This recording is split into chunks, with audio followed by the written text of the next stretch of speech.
Did Western society already peak? Yes, I think it did. And here is the reason why. In the West, we peaked around the 1990s to the early 2000s. Look at that time. Period. Western power was at its strongest.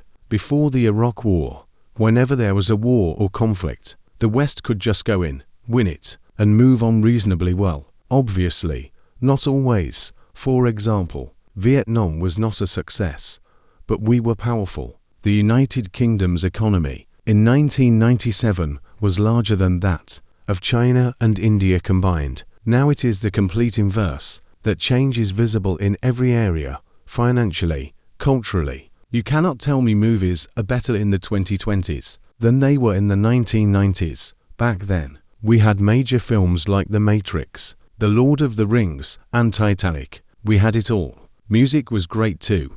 The last great sound was probably grunge, but then you could also say the early 2000s had indie and electronic music. Since then, it feels like there's been no guitar music, no new genres, no innovation. It is all just mainstream pop with no edge or originality. In the West, we have declining birth rates. We are not replacing ourselves. And that shift really started in the early 2000s.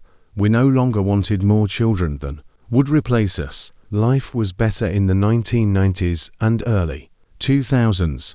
We had just enough social media, like Facebook, but not so much that it dominated our lives 24 hours a day, like Snapchat or TikTok now does. People were happier in the 1990s.